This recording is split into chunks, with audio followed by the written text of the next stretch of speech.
All right, welcome everyone to this session, which is titled Wind Turbines Alone Won't Win the War on Carbon. We're going to start with a presentation by Lars Fabricius, who's the Managing Director here at SAV. And as you might have seen on Hoover, we've got a panel of participants here as well. So we will be ready to take any questions you might have after the initial presentation. So please feel free to post any questions in the session Q&A. And with that, I'm going to pass over to Lars. So Lars, please take it away. Thank you very much, Silas. Yeah, sort of a PowerPoint presentation, several points. Picture of myself and Jan. Jan and I, we're both Danish, but we both lived in England. I actually grew up in England. So we are Danish, but probably also more Danglish. We represent several Danish technology partners, Kamstrup on energy meters, Danfoss on HIUs, EC Power on CHPs, and Airmaster on heat recovery systems. So we have good insights, not only what's going on in the UK, but what's going on in Denmark. And it's that has sort of a little bit informed the presentation that I'm about to now make. Beginning of this year, because the topic of where we're going and how we're going is so much sort of in the forefront, we actually put a document together, The War on Carbon, the End of the Beginning. So you can actually download that from our website. But a lot of the themes in that document are what I'm going to cover right now. If we put the context really seen from a Danish perspective was the oil crisis of the 70s, that Denmark was completely dependent on oil, not only just for cars, but also for heating in buildings and so forth. So it was a huge challenge. And there was a sort of a knee-jerk reaction at the time. We need nuclear. Denmark didn't have nuclear. We need nuclear. But nuclear, nej tak means no thank you. And the Danes basically were, for whatever reason, very strongly against going down nuclear and so forth. And Denmark is a windy country like the UK and so forth. So a lot of the sort of people were saying, sort of particularly sort of school teachers and so forth, but what about the wind? Why can't we use the wind? And at the time, the wind industry didn't exist. It was something you saw pictures from Dutch paintings in the 17th century, windmills and so forth, but it wasn't sort of established. And then the bloke on the right here is a guy called Christian Rissager, and he was actually a carpenter by trade, lived in Western Jutland, and a bit of a maverick he must have been. But he basically started sort of, people were saying, oh, we need to do something on wind. So he did something about it. And you can see there, whether that's his first chiseled windmill, I don't know. But he ended up developing that. And then you sort of think, how can I connect the power that we could create from this to the grid? And then without asking permission, he basically hobbled a few things together in his own house. He stuck a paddle down in the local stream. And he started to export power onto the grid and discovered that the energy meter was starting to go negative, was going the other. So he basically could see, well, this could be a way. And then he was telling people this is something he's discovered. And so he started to build a few of these sort of windmills. But what is the fascinating story is from a maverick like Christian to now windmills are seen as sort of wind turbines is how we're going to save the planet. It's an incredible story, but that's where we are, and so many people are identifying wind turbines as the way to take us forward. The UK, very much so, windy swept isle like Denmark and so forth. So it's very natural to be thinking about wind energy in the North Sea. But introducing another character, Paul Frederick Bach, he worked in the Danish sort of power sector, and the challenge right since the 60s is he's been involved in how to integrate wind power into the existing power grid. And he asked a question, this was in the public debate in Denmark back in 2013, he says, what should we supplement the sun and wind with in 2020? And as he says, a little bit of Danish sort of irony, which is similar to the English sort of sense of humor. it is a political decision that wind energy should cover 50% of 50% and solar 4% of Danish power demand by 2020. But there has long been a curious disinterest in where the remaining power will come from. And I think the same, it was in 2013 in Denmark, and I think the same could be said of what's going on in the UK. This is sort of a CarbonBrief, and you can see this was sort of from January of this year. They say analysis, low carbon electricity generation stalls in 2019. So everyone's very keen to think about how we decarbonize. But the other question is, on an aside, what's happened in 2019, not only did the amount of power that we were able to introduce stall, but we had record abatement costs of 1.4 billion quid. So basically, we are paying, and ultimately consumers had to pay 1.4 billion pounds to ask wind operators, the people who own the wind turbines, to turn off their wind turbines. So not only are we stalling, it's costing consumers, us, a lot of money. But at the same time, the government has very ambitious targets in terms of continuing to expand but if we put it in context, this is again from the CarbonBrief, over the last 10 years, we've added something like 9 terawatt hours per year, but we have to speed up and go to 15 terawatts an hour the next 10 years if we're going to get to anywhere close to the target. So you can see, on the one hand, we're stalling, and the other hand, the mountain is getting taller. And the experience from Denmark is that adding wind turbines results in diminishing returns. So we have a challenge. And back to our matey, Paul Frederick, he sort of says, keeps asking that same question. He's saying, what is the backup? What are we going to use when the wind is not blowing and the sun is not shining and so forth? And as he says here, the ideal backup power plant, low cost, robust base, he said no realistic vision has yet been presented. And that's the sort of elephant in the room in Denmark, and it's certainly the elephant in the room here in the UK. But in a way, he's also defined what it is we need. He's saying ideal backup power plant is low cost, green and robust. And so the symbol is the energy trilemma that the UK is sort of following. So it's not just a question of the one or the other. We've got to come up with a solution that addresses all three challenges. And this raises a different issue, an interesting issue, I think, is that in Denmark, the reason why they developed heat networks, wind turbines, and so forth, was essentially security of supply. The concern, as I say, would there be enough power to run the Danish economy? Secondly, the Danes are very sort of, it's a very agricultural sort of DNA, so they don't like to spend unnecessary money. So the cost of energy has been a big driver. The fact that they've ended up doing things that have been green, in a way, has been a sort of, it's not an afterthought, but it's sort of, the Danes like to save money and then feel good about themselves as well. So how we got to where we are in Denmark was driven from different factors. In the UK, gas had been used, coal and so forth, so supply was not an issue. The cost of energy has always been low in the UK. So essentially, the drama that's been created is the emissions. So emissions is what drives the issue here in the UK. But the thing I feel often is that it's like a one-eyed focus just on emissions. But the picture is bigger than that. And this is a guy, Warren Buffett, you're probably familiar with him, a famous financier from the States. And he apparently came with a quote, price is what you pay, but value is what you get. And so the real question is are consumers, I mean, the topic, I think, of this conference is the question of leveling and so the question is, are consumers getting value for money? We understand that a lot's being invested, but are we investing the money wisely?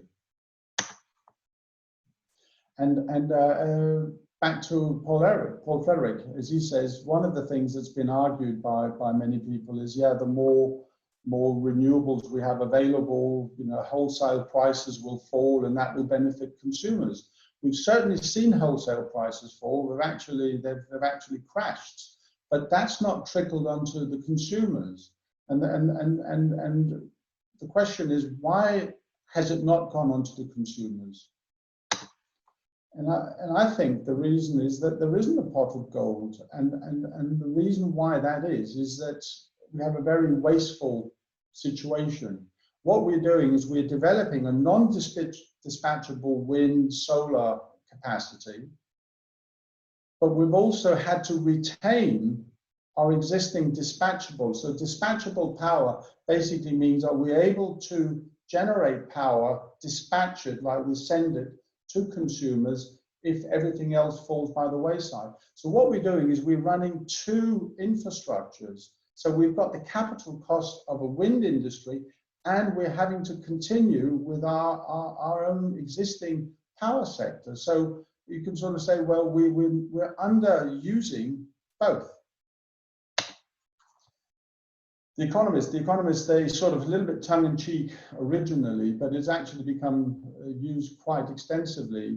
The thing when you try to compare currencies around the world is the one currency overvalued versus another one, and so forth. So what you try to look for is a basket of goods, so you can compare economies against each other. And there, the Economist came up with the innovative idea of saying, well, let's compare the cost of a Big Mac in New York compared to Copenhagen, compared to Paris, and they've used that. So we're a little bit tongue-in-cheek using the same sort of idea and saying, okay, a Big Mac in Denmark compared to a Big Mac in the UK, how do they compare in terms of the energy cost? So a Big Mac in Denmark, before we went down the renewable route, this is a picture of a, believe it or not, a power station in the middle of Copenhagen. They actually, the architect thought it would be fun to put a ski slope on it. So I don't think there's any like this in the UK, but that's sort of what they ended up doing. But this ski slope power station is connected to Copenhagen through a heat network. So everything was easy because we would basically just ramp up and down the generation of power to match whatever the consumption was, and therefore the cost of the power going into the burger was a factor of the cost of the coal or the gas that was being used. The challenge we got to was when we had to introduce the non-dispatchable power, the wind power, because then we're on to what I was talking about earlier. We're adding extra cost, but we're now going to start underutilizing our dispatchable power, because who's going to pay for these power stations to only be working part-time, or peaking plants, as people call them? So, as Warren Buffett would say, well, the price of burgers is going to go up because you have a very inefficient power generation capacity. And that makes perfect sense. And therefore, because we have very low prices, wholesale prices, that does not necessarily mean that consumers will have low prices, because the capital costs of having a wind infrastructure and a power station infrastructure are still with us, irrespective of what the wind is up to. In the UK, we have a treble dilemma, because not only have we got the same scenario in terms of we're trying to introduce non-dispatchable wind power, we've also got a non-dispatchable nuclear sector. And so we can't just ramp down a nuclear power station because the loads drop and so forth. So in a way, we can have excess wind power, but we can't stuff it anywhere because the nuclear power sector is preventing that. So we have that as a dilemma. And then on top of that, the majority of our dispatchable power in the UK, we dump over 60% or 50% of the energy, the gas we use to generate power, we dump as heat to atmosphere. So not only is our dispatchable power generation inefficient, the nuclear power generation is prohibiting us exploiting a lot of the extra wind power that's coming online. So Warren Buffett is a financier, but he says the cost of your burger is going to go up, and that's going to be the cost of electric car powering in the homes and so forth. So the burger is an example, but it's to try to bring it into a practical context that the cost of power in the UK is going to go up, up, up, unless we get a little bit smart. Back to our matey. really, he's defining what is the product that we're looking for, and is it a product or is it a solution?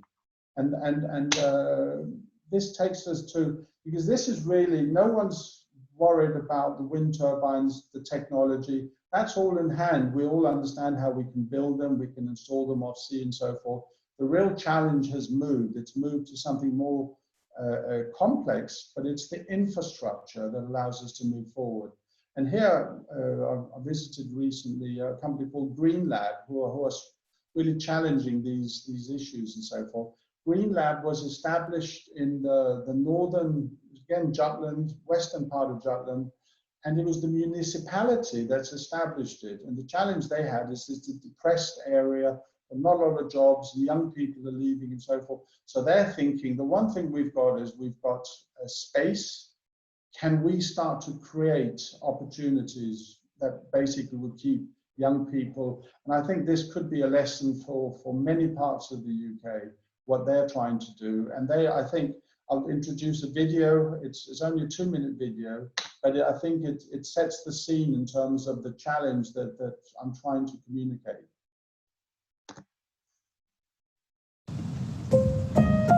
I truly believe that what we're doing here holds the answers to some of the greatest challenges in our time. We are, in essence, creating a power shift. When sustainable energy was first harnessed, it was a great breakthrough, but a major problem was left unsolved. We couldn't store the energy that was produced. So when the forces of nature created more power than we needed at a particular moment, we had no choice but to let it go unused.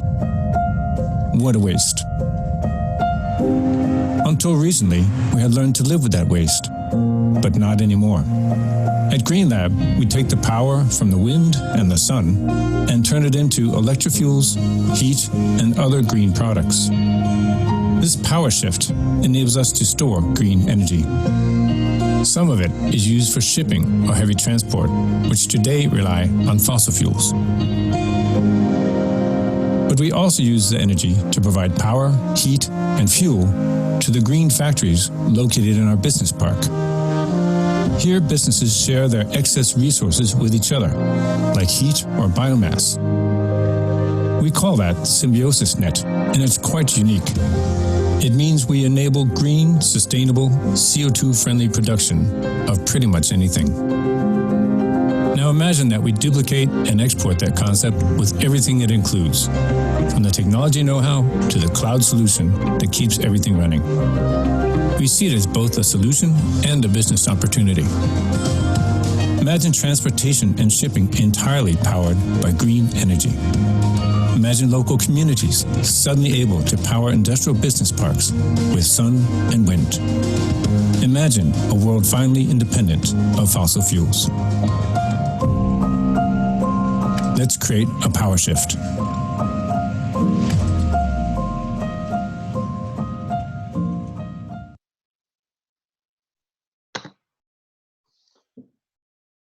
Thank you, Christopher. When I was visiting there, then one of the stories that, it's sort of to make it tangible, one of the issues they have is this Green Lab is just south of the big fjord you have in Jutland.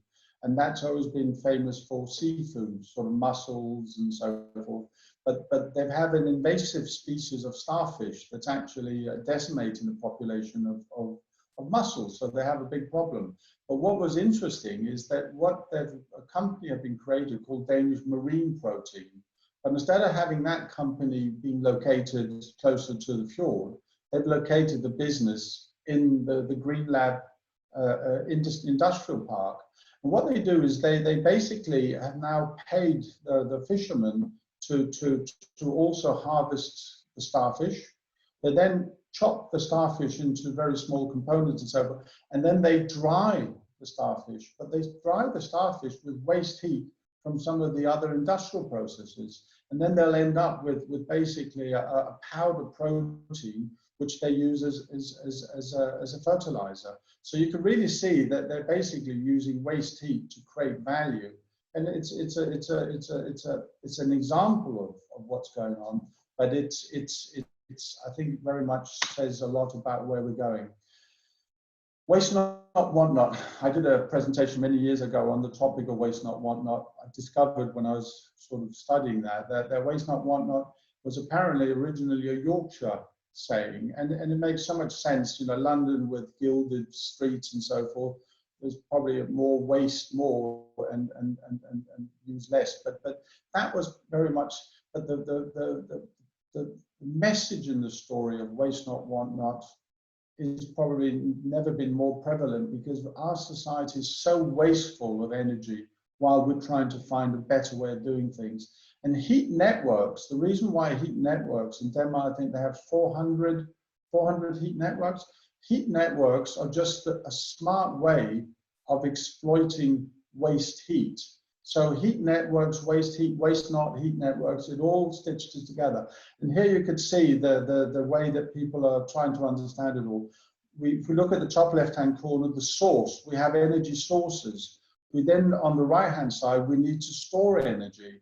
And just like Christopher was saying, the problem with power is to store power. We're not going to have huge batteries that then export power onto the grid. And so, of course, batteries will work in cars and so forth, but we need to store the energy. And how do we store it?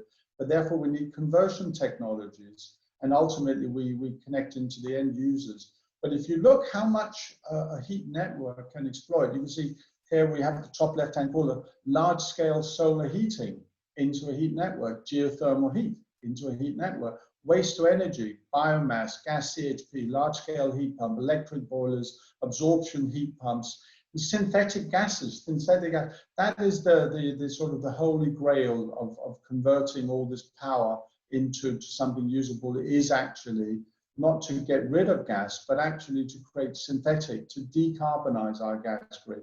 So, but then why is a synthetic gas going into a heat network? And that's because the generation, the production of synthetic gases also results in industrial waste heat. So we should also be using the waste heat when we're generating synthetic gases to go into heat networks. Obviously, then the heat goes into buildings and so forth. But the beauty of heat networks is we can store the heat in seasonal heat, large thermal stores, and so really heat networks are not a nice to do. They are really a cost-effective way of taking us a big step forward in the direction of where we need to be going.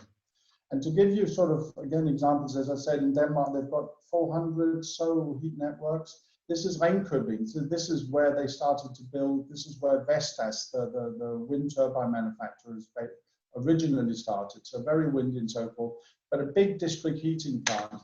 What they did is they, and this has probably become the norm in all of Denmark, is they don't have one energy source for their heat network. They have solar panels, heat pumps, gas CHP, gas turbine, gas boilers, electric boilers. So you can see in this day, for example, this is Ringkøbing at the 5th of December last year and so forth. It was very windy. So very windy, so the gas turbine is turned off. The heat pump is running full pelt because we're using the power from the grid to generate heat going into the heat network. But you can also see in the bottom right-hand corner, the electric boiler is also flat on, because an electric boiler doesn't give you the benefit of the heat pump in terms of efficiency. However, an electric boiler is a very cost-effective product. But to be able to convert excess wind power into heat that could be stored in the heat network to be used a little bit later is ideal. But similarly, when we have a low wind, I think the day before or the following day, there you can see there's no solar collectors. We're December in Denmark, so none of that. The heat pump is still running, but the CHP is running. So the CHP is generating power to go to the grid. The waste heat from the CHP is going into the heat network, but the power from the CHP is also supplying the heat pump, and the rest is all quiet. But there you could see the interaction of a dispatchable and a non-dispatchable together with a heat network. And this takes us really sort of to I think the message that the holy grail everyone's looking for, that Carl, you know, that Frederick is looking for, Christopher's talking about, is the symbiotic sector coupling. It's when we start linking all the different components. So what we're looking for ain't a product. There's no silver bullet product that we're looking for. But what we need is an integrated system. So really the black box that we're looking for is a very sophisticated interlocking of what's going on. This idea is not a new idea. It's actually becoming the sort of the accepted sort of rational conclusion of where we're going. And this is again, you can find in the War on Carbon, this is a document, actually an EU document. And as they state in the document, multiple studies have shown that energy system integration and sector coupling substantially reduce the cost of the transition to a decarbonized energy system. The same document then goes on and said they've calculated in Germany that if they went to a sector coupling sort of symbiotic solution like we're talking about, the saving to society is and ultimately to the consumer is 600 billion euros, as opposed to trying to do it all with electricity alone. So it's really using the existing infrastructure and then linking it all. The savings to consumers is just actually mind-boggling. So the final slide that is really sort of the message is that there's a dash for more turbines, and we need to have more turbines because we need to meet whatever we need to meet. But the point, and it's being said again and again by so many people, is that actually building a wind turbine perhaps only takes 2 years. Developing infrastructure and changing infrastructure is a 15, 20-year exercise. So we should have a dash for turbines, more wind by all means, but it should be complemented with a huge dash to develop heat networks, because the heat networks are the enabler of integrating and linking our systems to take costs out. So I will stop now, and if there are any questions, very open for them. All right, thank you very much for that, Lars. Now everyone will have an opportunity to put questions in the Q&A section. So please feel free to do that, and I will read them out loud here for our panel. But while you have a chance to do that, maybe Lars, I would just want to ask you a follow-up question first. You talk a lot about dispatchable and non-dispatchable electrical power in your presentation. And there's been a lot of debate lately in the UK about how our energy policy framework should take into account average and marginal grid carbon factors. Could you maybe elaborate a little bit on that, on the difference between average and marginal, and what this means for our energy system? Yeah. The challenge is that the average is obviously when you put all your different energy sources together and so forth. So you'll have an average, and that's useful to understand what is the carbon footprint of a given building. But the marginal, the issue with the marginal is what is, if you turn on a light, where does that extra power come from? That comes from some source that is controllable, that is dispatchable. And therefore in the UK, what is that source? And that would be a gas-fired power station that's dumping heat to atmosphere. And therefore the logic is to say, well, actually, that's a very wasteful process. So the dispatchable power we need, which is the marginal, let's make that as energy friendly as at all possible. Let's capture the heat and let's decarbonize the gas that's going into the CHP. Right. And actually the first question from the audience is related to this. And that question is, what would you change about the current regulatory landscape to address these issues? I think we have to have a dash for heat networks, because if we don't have the infrastructure, what we're going to end up having is we're going to have more and more excess wind that we can't exploit. And I know there is a perception there, but that's why we're creating these interconnectors, so we can start exporting wind power to Norway and Denmark. But good luck with that, because if there's wind, there's a lot of wind in the UK, it's also blowing across Northern Europe, and vice versa. A few years ago, when the wind stopped, it stopped across Europe. You know, if we were linking to the States, it could be slightly different, but our weather patterns are not very dissimilar. So we can't sort of fall back and expect that we can get or export power. We need to find ways of using that power and storing that power. So if we don't develop the infrastructure, we're just going to have more and more abatement costs, and consumers are going to be paying more and more for their energy. I think that makes sense, and that also shows how we're really talking about a system challenge here that needs to be looked at. Another question we have from John here is, Lars, what do you think about the suggestion of using excess wind power to make green hydrogen? It's this whole question. It's absolutely the right question. This power to gas, but when we have investigated, and we've not, it's not just internal. We're talking to Denmark. We're talking even the engineers in other parts of the world. The concern is that hydrogen is a very volatile gas and so forth, but is actually the energy content of hydrogen is not so great, and also to generate hydrogen, that's a process where you also will be losing. So hydrogen certainly will play a role, but there's a lot of money going on biogases having to play a big role. Other ways of storing, is it easier to store power as heat? What I would say is, I actually forgot to mention that the way I think one should look at this sort of sector coupling, it's the big hedge. None of us can predict what is going to be the future technology, but we all know that linking it all, so that if one technology breakthrough in a given area, wind turbines was not seen as the solution, the silver bullet that is now seen at 10 years ago. I was expensive, and so we need to have a system that is flexible and then run. So whether hydrogen, certainly hydrogen, we also talk about sort of the maritime powering.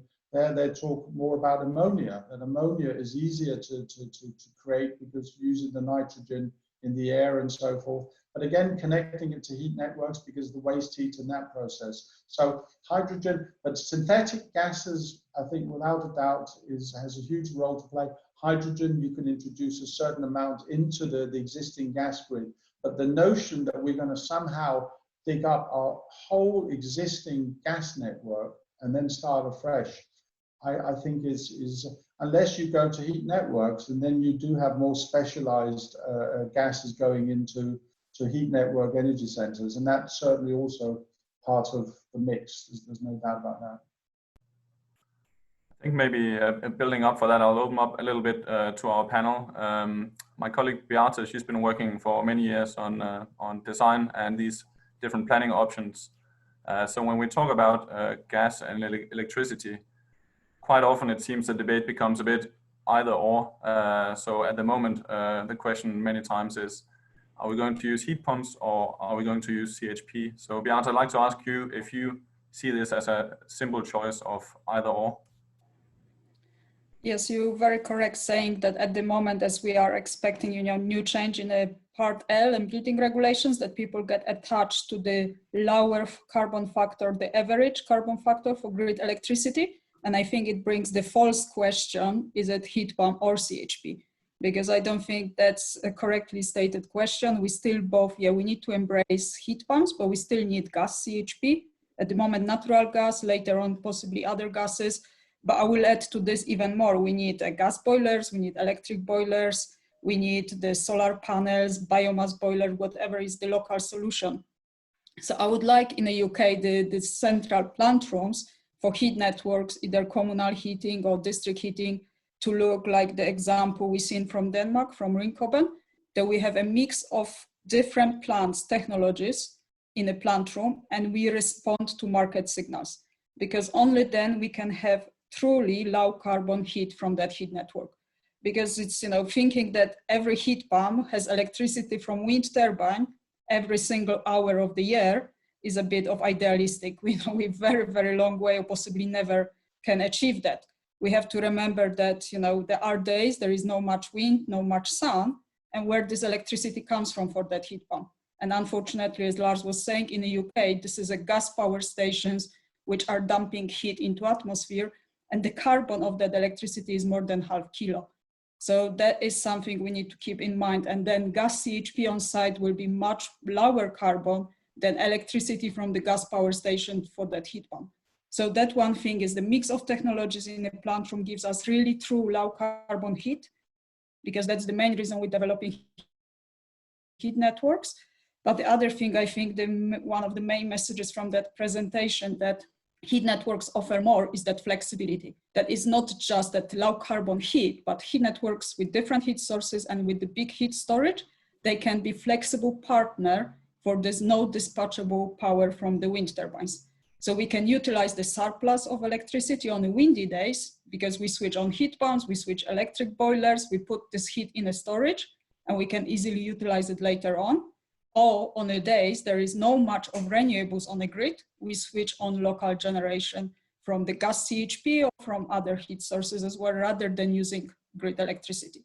So a bit long answer to the question, but I would say it's a false question thinking that, you know, the CHP is out and heat pumps only going forward. I think we need both, and they are really very well working together, those two technologies. Can I just add, Silas, to this, that we've just been informed that in Germany, they've had the same debate that we're having here and so forth, but since July of this year, Germany have introduced very, if you like, generous support to create small-scale, less than 50 kilowatt CHP generation, because they know that it's having that local generation. So that is not part of the past. Germany has been going through the same process that we're going through, and now they're saying, well, actually, they're going to actively, aggressively expand the decentralized power generation, dispatchable power generation across the whole country. So we're living in interesting times. This is James Calvertson, the Keenan Consultancy. I was just going to add to that same point, is that we have the same dilemma in Scotland. I'm based in Scotland, and we have the same issue of obviously gas boilers being taken out of kind of smaller systems. And the question I was going to ask is, Lars, in terms of the kind of tangible loads where these kind of, you know, systems actually can work at, are they citywide, do you think? There's obviously smaller scale where certain things can happen, but in terms of doing all of this, how big is that scheme in Denmark fundamentally that needs to attach all these industrial loads together? Is there steps in that, or is it totally open? I think in Denmark, what you could see is that they have a whole citywide grid. So Copenhagen is a population of 1 million people. So you've got it at a whole population or a whole city, metropolis. So I mean, that is the curious thing. You go around Copenhagen and you won't find a gas boiler because it's all connected. And then you can have it into a very small area. Where I have my summer house in Denmark, there are probably the whole population of the Northern Ireland is I think 300 people, and that's all connected to a heat network. And then you have something once said, and it makes perfect sense, that heat networks are all local. It's very, very local. So it doesn't matter whether we are going to be moving out into the countryside and local networks. I think the economies of scale, you can probably 25 abodes and above. So you go 25 to whole cities. And that's what I found interesting about seeing Green Lab. What I think is really exciting is it's a little bit like we've got used to scale, and the bigger the industrial complexes and so forth, and we can locate them at places that are convenient for transport. What if we're going to go into a process where there's a decentralization, not just of heat, but also of industrialization, of job opportunities, start to permeate out of the city conurbations into to smaller towns, more depressed areas. That, I think, is an exciting idea. Is that where we're going? Is that the opportunity that we're going to go more local? Because it is all local in terms of heat networks. Lars, just if I could pick up on something James said as well, in Scotland in particular, it in 2003, the Scottish Government were advised in the Sullivan Report that rather than trying to do citywide schemes in one hit, is to a bit like the how do you eat an elephant? You chop it up into small bits, you eat it slowly. The same with the heat network and the citywide heat network. You wouldn't try to do a whole city in one hit. We couldn't get Edinburgh to be a Copenhagen in a very short time. But what we have got is we've got lots of these island networks dotted about with well-designed and low temperatures, well-insulated, all sitting waiting for the heat pipes to come down the street with the main citywide energy centre. And so we've got, throughout the UK, we've got all these little island sites, and we're just waiting for somebody to come along and say, okay. And there's been various heat maps and what have you that have looked, certainly in Scotland and UK-wide, that are starting to look at that. But I think we're getting to a tipping point where we've done all the bit that the Sullivan Report said to do, and now we just need to get all those connected together and get pipes in the street. That could be one way forward, Simon, but I could also see that that's the way they've done it in Denmark, because there's so many rural parts of Denmark that they've completely automated the energy centers. So if you're in a rural community, then it might be running on hay bales, and that's just a feeding system. And then there is just a person once every 24 hours comes by and just checks it, but really using IT and so forth. So it is an interesting question. I think the reason to connect to a big scheme is if there is a waste heat source that could be used, that makes sense. But just connecting small schemes, putting a lot of small schemes together to a big scheme doesn't make it a better scheme unless you've got access to some weight. So that's a case in point for London. If you have a 200 apartment building and there is no obvious waste heat, and most industry is going to be somewhere else. So why would you want to create a citywide grid in London unless you've got access to it? And London is probably the most difficult place in the whole of the UK to actually. Back to horses for courses. It's different parts of the country. If you have access to something brilliant, exploit it and so forth. Create these sort of hubs and so forth. It's local. It ends up becoming very local, and local job opportunities, and so that's what's exciting in Denmark is, again, all these 400 heat networks, all the costs of what it costs as a consumer is everyone can see on the internet what you're paying and what your friend in the neighboring town is paying. And that's a fantastic, because then that puts pressure on the heat networks to improve themselves and so forth. So really in Denmark is a little bit, are you living in the local area where they have a good heat network because they have low prices? Are you living so a little bit like schools, people look at accommodation in schools. In Denmark, they look at heat networks as part of that sort of consideration. I think a key enabler of this efficient sector coupling and the capturing of these low-grade heat sources that we're talking about is to make sure that we design for low-temperature heat networks. And James Culbertson, you're the director of the Keenan Consultancy, which is a building services design consultancy in Edinburgh. And you've been involved in many of these projects, and you mentioned yourself, some are larger, but most of them are relatively small-scale heat networks.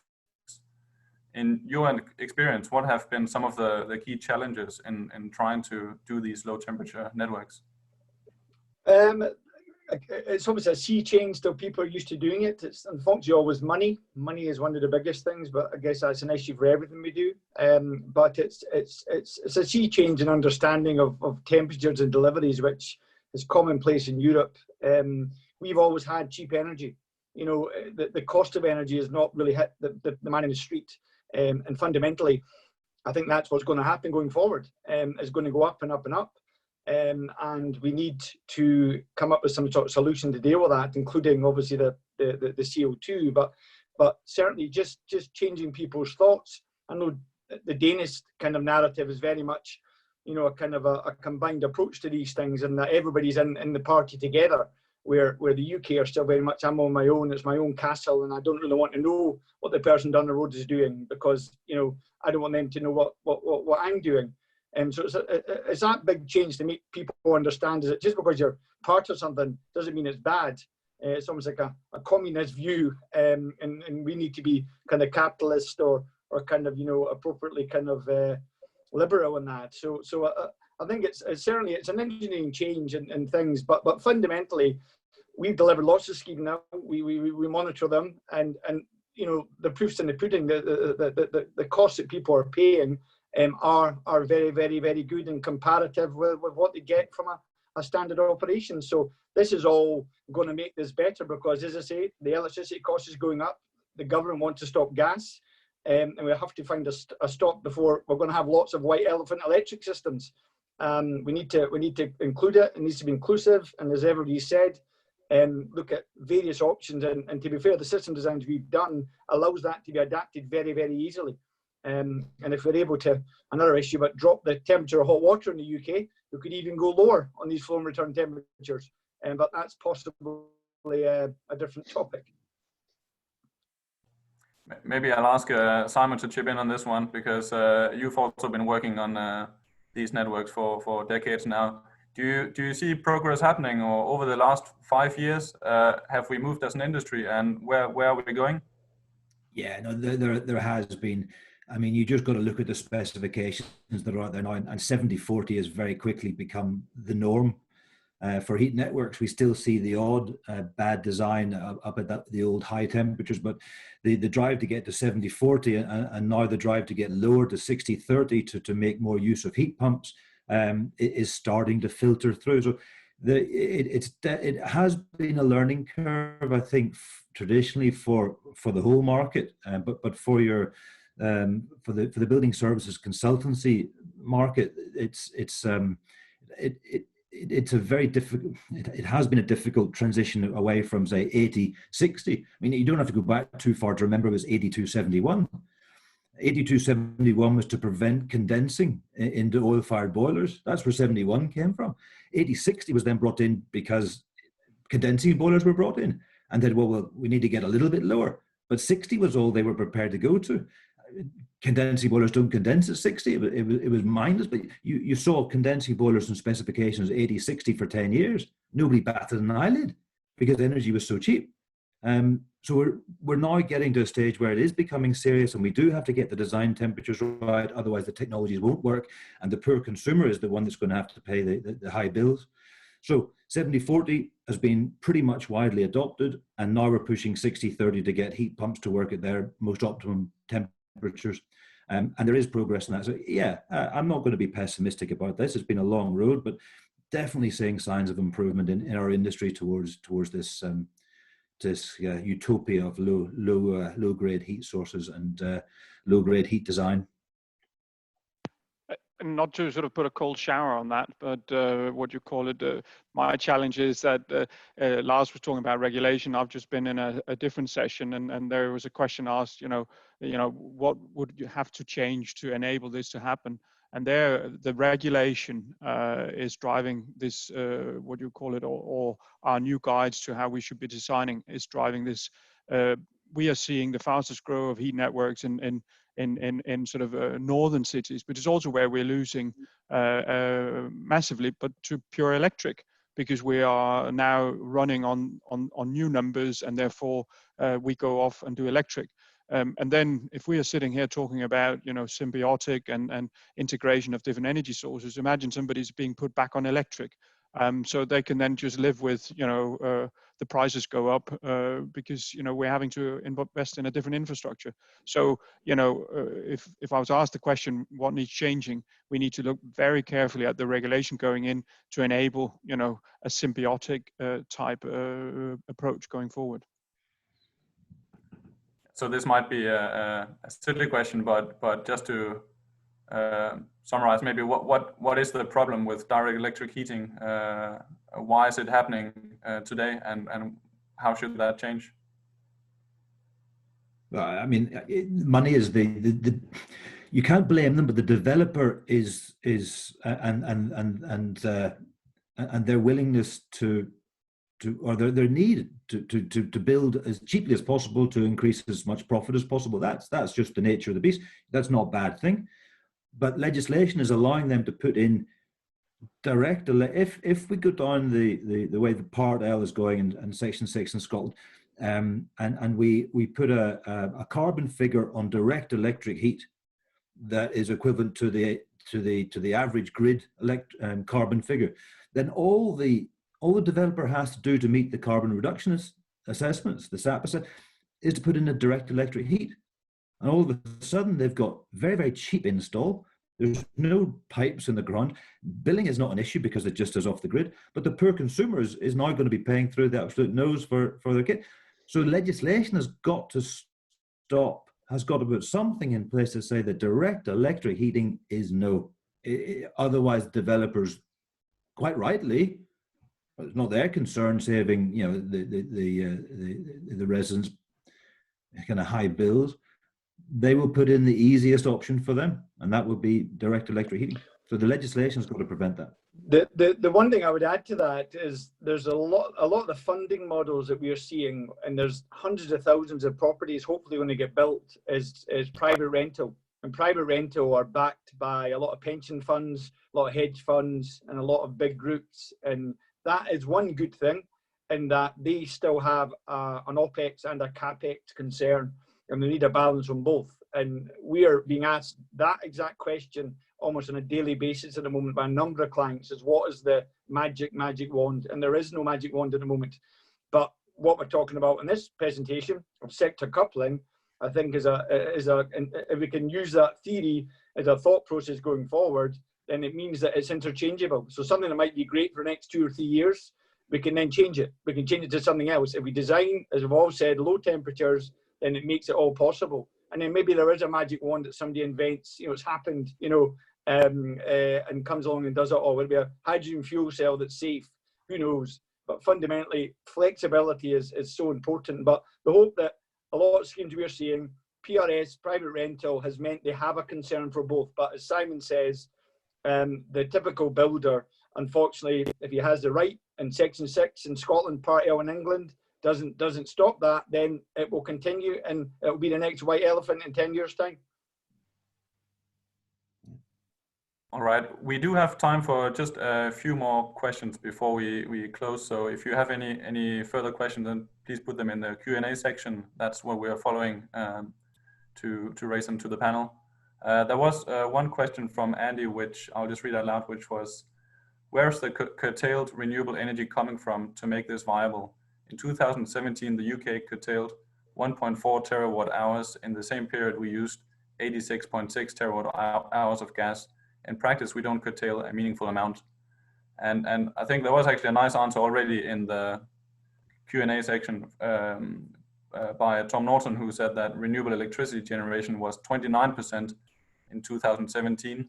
As renewable energy takes a greater share of total electricity generation, then the amount that needs to be curtailed will increase exponentially.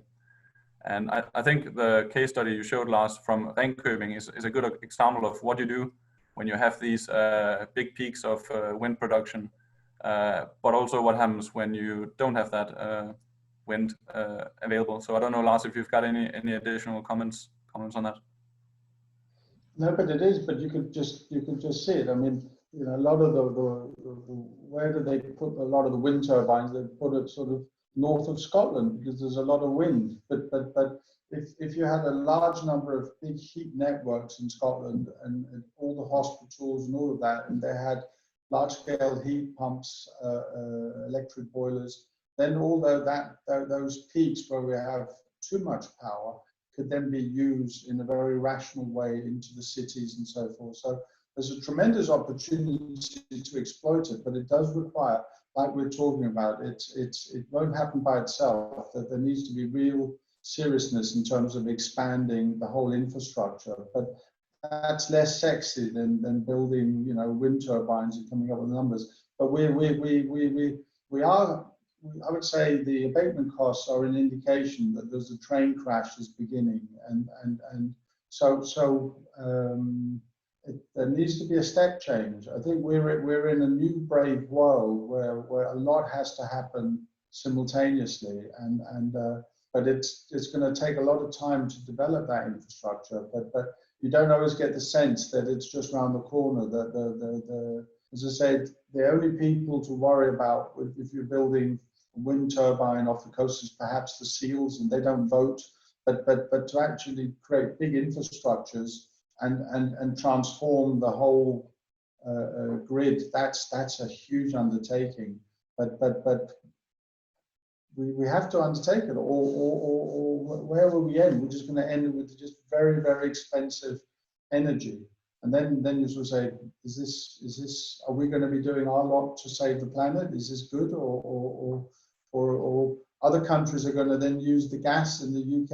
Is that politically? I think the issue ultimately is it's been easy if we can be green and cheap, then there's not a political decision.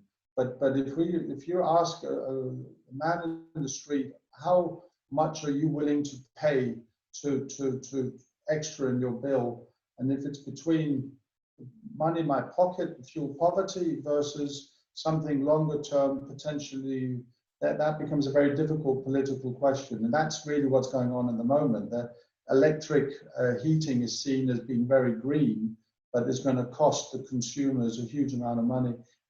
Is that acceptable? Is that the way? Is that the plan? So it's right now. It's a crunch time. Thanks for that. I've got a question here from Kevin to the whole panel. What does the panel think the most cost-effective, practical, and replicable solution would be for the thousands of gas-fired communal networks of, say, 30 to 100 flats with old distribution systems?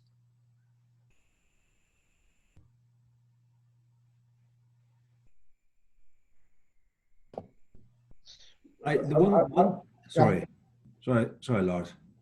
What I would interject is everyone focuses on that. The first question is these communal networks. How well insulated are they?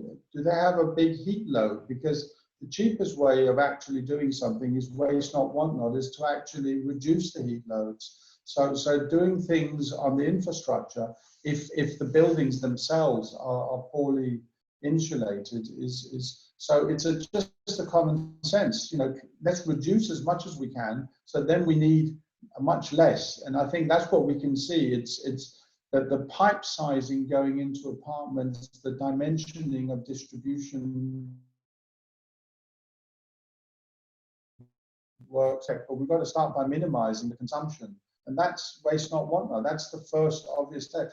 We shouldn't be buying ourselves out of things. We should be saving first. So that would be my first question. Is what is and I'm sorry to sort of jump in on that.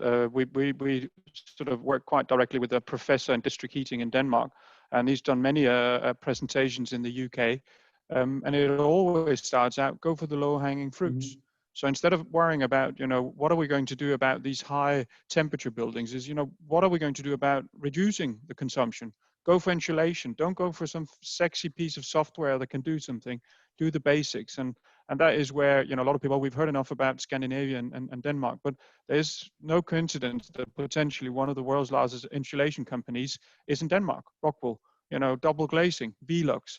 They've been doing it for so many years, but we've kept shying away from it. Oh no, we must be able to do something smarter somewhere else. But if you don't reduce the consumption to begin with, then forget it. That's not the right way forward. One advantage of our wasteful past and our general rule of thumb in back then was you put more heat into a building than it needs because no one ever complains to have too much heat. And that was the idea with schools and offices. That was the general thing. You added more and more and more because nobody ever complained. It was cheap. It didn't. So with these old networks of 30 to 100 flats on gas, you can bet your bottom dollar there it's oversized. And so what you could start doing is start reducing the temperature of the flow temperature. It's probably going in at 80, 60, start dropping that to 70, 50. Nobody will notice.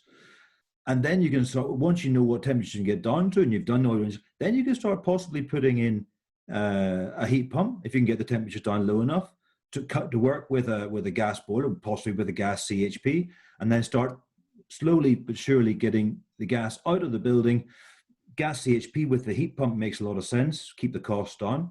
But these old networks probably are oversized, so reducing the temperatures that they were designed to down to a compatible temperatures compatible with heat pumps, I don't think will be a major issue. Thanks for that, Simon. I think we're going to have to close our session, unfortunately, but just maybe to quickly summarize, I think also something we've heard from some of the other sessions at the ADE conference. There's not going to be just one silver bullet that's going to solve the UK's challenges. Another takeaway is that sector coupling and flexibility is required if we want to go through this energy transition in a cost-effective way. And then I think it's quite clear, at least to the people here, that heat networks have a very important and vital role to play in this transition. With that, maybe Lars, do you have some closing remarks? No, I think you said it exactly, Silas, as it is. We need to step up on the wastefulness and focus on that. That's what we but it's a huge undertaking for the nation.